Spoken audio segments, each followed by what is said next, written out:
Assalamualaikum warahmatullahi wabarakatuh. Nama saya Azman Irfan bin Ismail. Hari ini saya akan membicarakan tentang pendahuluan bagi prinsip pengurusan Islam. Pengurusan didefinisikan sebagai proses perancangan, penyusunan, pengarahan dan pengawalan ahli-ahli organisasi dengan menggunakan sumber organisasi untuk mencapai matlamat. Dalam era moden kini, terdapat beberapa masalah yang berlaku dalam pelbagai bidang, terutama sekali dalam bidang pengurusan. Terdapat pelbagai teori yang diutarakan oleh orang-orang barat bagi menyelesaikan masalah pengurusan, antaranya Henry Fayol dan Max Weber. Agama Islam juga mempunyai prinsip pengurusannya tersendiri. Pengurusan Islam ialah sebuah proses penting bagi mengendalikan manusia, organisasi dan matlamat pengurusan Islam yang hendak dicapai berlandaskan Al-Quran dan Hadis. Ia juga merangkumi peranan tauhid sebagai asas pengurusan. Islam merupakan agama yang syumul, iaitu menyeluruh dan sebelengkap yang mencukupi dari aspek kehidupan, serta mempunyai falsafah, prinsip asas dan objektif yang tersendiri dalam menentukan apa jua perkara yang melibatkan hubungan sesama manusia, termasuklah dalam soal pengurusan. Afendi Hasan yang berpendapat bahawa pengurusan Islam ialah satu penggembelengan tenaga dan sumber melalui perancangan, arahan dan kawalan dalam sesebuah organisasi mengikut prinsip dan nilai yang ditetapkan dalam Islam. Islam perlulah mempraktikkan nilai pengurusan yang didedahkan oleh Rasulullah SAW kerana para pekaji barat telah berjaya menemukan keberkesanan sistem pengurusan Islam dan menukarkannya kepada sistem pengurusan barat. Prinsip pengurusan Islam terbagi kepada 5 dan hari ini saya akan menyentuh hanya 2 saja, iaitu Al-Ubudiyah dan Al-Adalah. Al-Ubudiyah yang bermaksud pengabdian diri kepada Allah SWT. Ia juga merupakan prinsip organisasi yang berkait dengan matlamat dan fungsi manusia sebagai hamba Allah, dan ia juga menunjukkan sifat pengabdian diri hanya kepada Allah. Jika kita mendalami dan memahami konsep Al-Ubudiyah, ia dapat memberi kesan kepada pembentukan watak di dalam organisasi serta budaya organisasi. Selain itu, Al-Adalah yang bermaksud keadilan.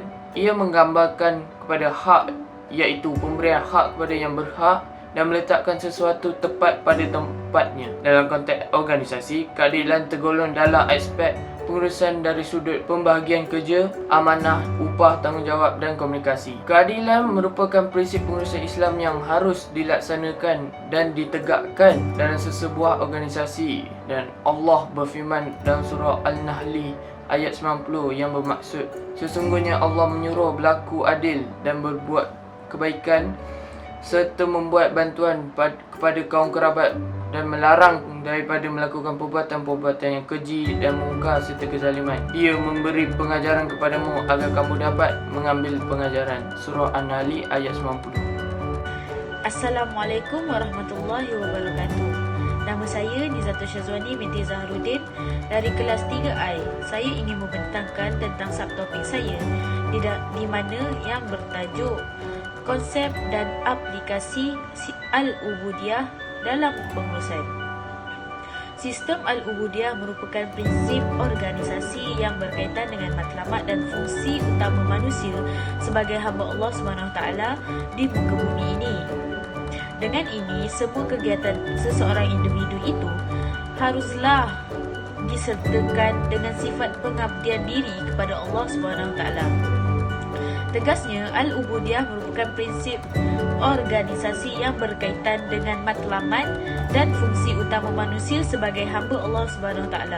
Hal ini ditegaskan lagi dengan firman Allah dalam surah Al-Nahl ayat 51 hingga 52 yang bermaksud, janganlah kamu bertuhankan dua Tuhan, kerana sesungguhnya Tuhan itu hanyalah Tuhan yang satu, maka kepada akulah sahaja hendak kamu gerun gementar.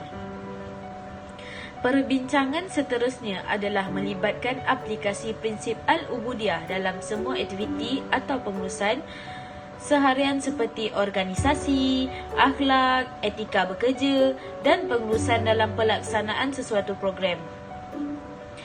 Jika setiap organisasi, terutamanya organisasi Islam, mengaplikasikan prinsip ini dalam sesuatu perkara, ia boleh mencorakkan pembentukan kerja seseorang individu serta dapat membentuk hala tuju kebudayaan sesuatu organisasi.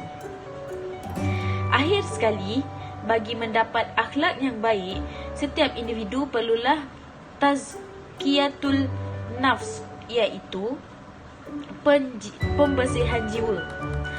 Dengan menjalani langkah ini, jiwa seseorang itu akan bersih dan akan menghasilkan akhlak yang baik dalam pelaksanaan tugas. Antara contoh akhlak yang baik yang perlu wujud dalam sesebuah organisasi adalah seperti saling menghormati, saling menasihati, saling bekerjasama dan rendah diri. Akhlak-akhlak yang baik seperti ini menunjukkan penerapan nilai ubudiyah dalam organisasi tersebut.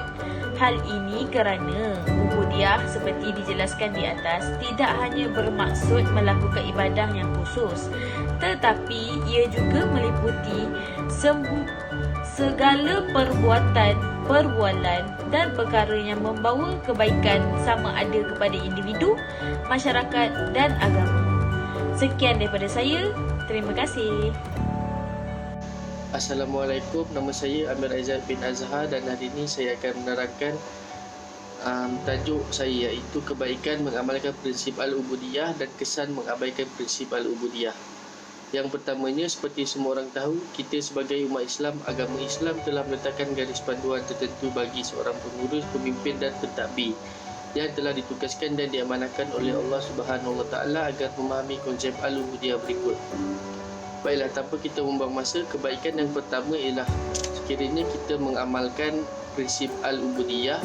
Al-Ubudiyah dapat mengelakkan masalah sosial dan pelanggaran etika kerja dalam organisasi.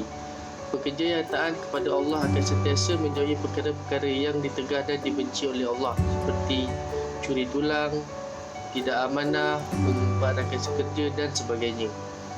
Ketua dan ahli kepada organisasi sudah tentu memastikan ahlinya menerapkan sifat amanah dan tanggungjawab dalam setiap aktiviti yang dilakukan setiap masa. Yang seterusnya, konsep ubudiyah ini jika kita fahami dan dihayati, ia akan memberi kesan yang positif kepada pembentukan watak warga organisasi serta budaya organisasi yang diwujudkan. Di antara perkara penting dalam hubungan tersebut termasuklah warga organisasi akan menaikkan segala kegiatan dalam organisasi dengan agama. Oleh itu, dia dapat menggambarkan bahawa agama menjadi nilai atau prinsip utama dalam sebuah organisasi. Secara tidak langsung, warga organisasi juga akan berusaha untuk menjadikan setiap kegiatan dalam organisasi sebagai satu ibadah dengan menjaga adab dan syarat-syaratnya. Tetapi, sekiranya prinsip Al-Ubudiyah diabaikan dan tidak diambil berat, ia akan membawa kepada banyak kesan buruk. Antaranya ialah akan timbulnya masalah sosial dan ini akan menyebabkan lahirnya gejala-gejala sosial yang tidak sihat dan mengundang pelbagai krisis dan masalah jenayah dalam sesebuah masyarakat. Misalnya di dalam Malaysia, berlakunya peningkatan kadar jenayah seperti rogol, zina, sumbang mahram, penderaan, bunuh, penyalahgunaan dadah dan rasuah. Hampir setiap hari berita mengenai perbuatan salah laku ini disiarkan di dada akhbar atau di kaca televisyen. Keburukan yang seterusnya ialah akan berlakunya juga masalah di dalam ekonomi.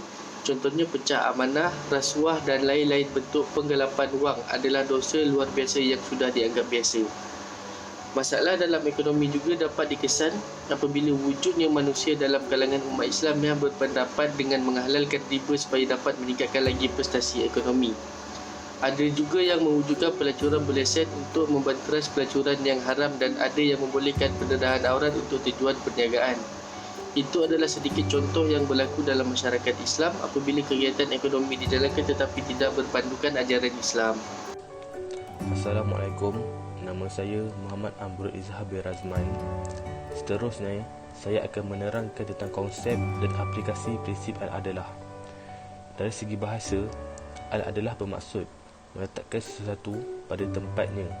Dari segi istilah pula, Al-Adalah bermaksud meletakkan sesuatu itu pada tempatnya berdasarkan kepada ketentuan akidah syariah dan akhlak serta bersumberkan Al-Quran dan As-Sunnah.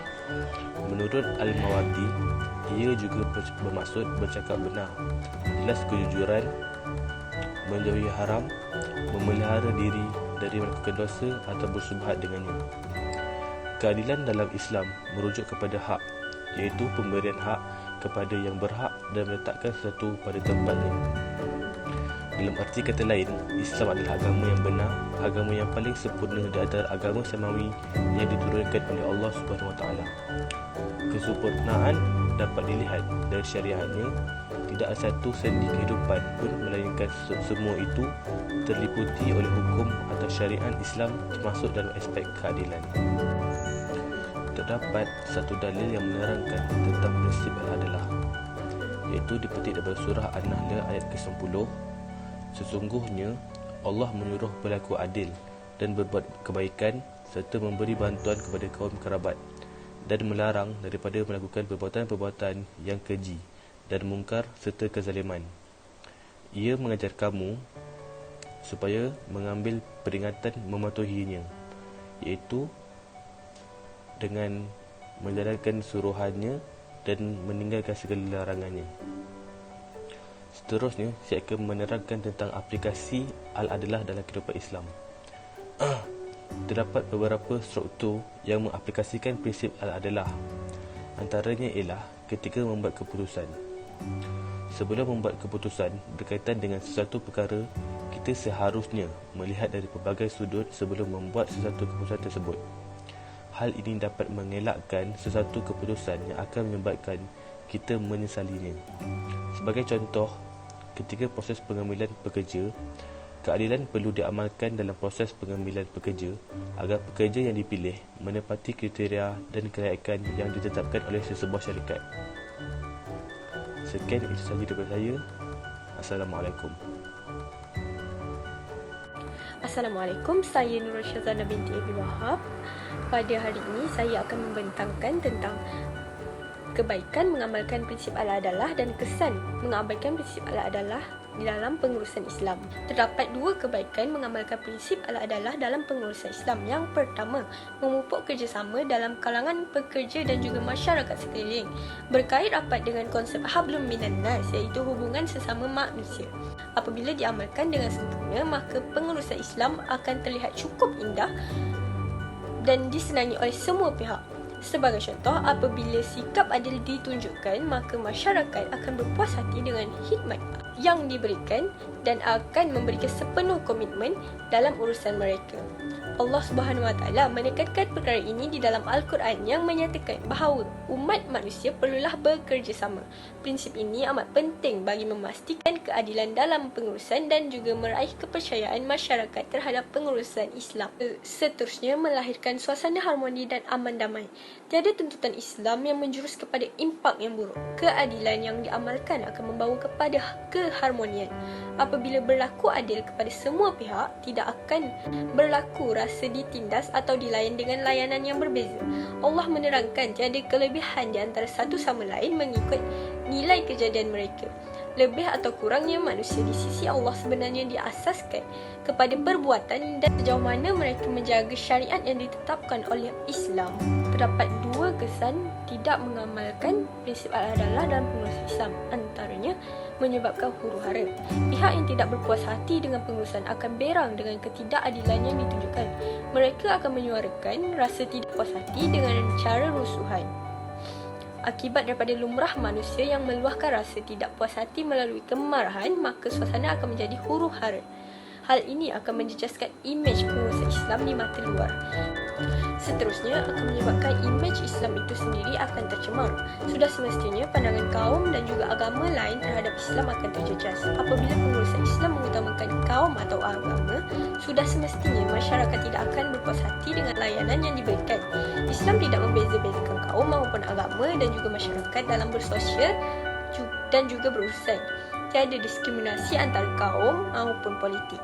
Apabila terjadi perkara sebegini, sudah tentu masyarakat lain akan memandang serong terhadap imej Islam.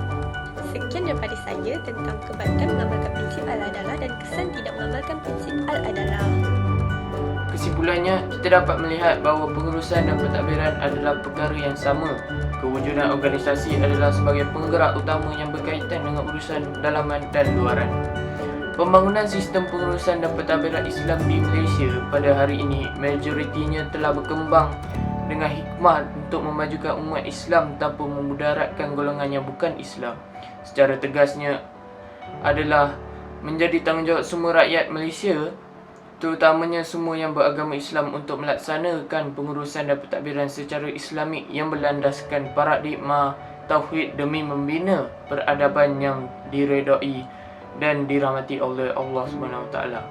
Oleh yang demikian, pelaksanaan pengurusan dan pentadbiran yang berlandaskan kepada ajaran Islam perlu dikekalkan dan diperluaskan lagi demi mencapai kejayaan di dunia dan akhirat. Islam juga mempunyai sebuah sistem berperaturan syumul dan lengkap yang merangkumi segala aspek kehidupan seseorang.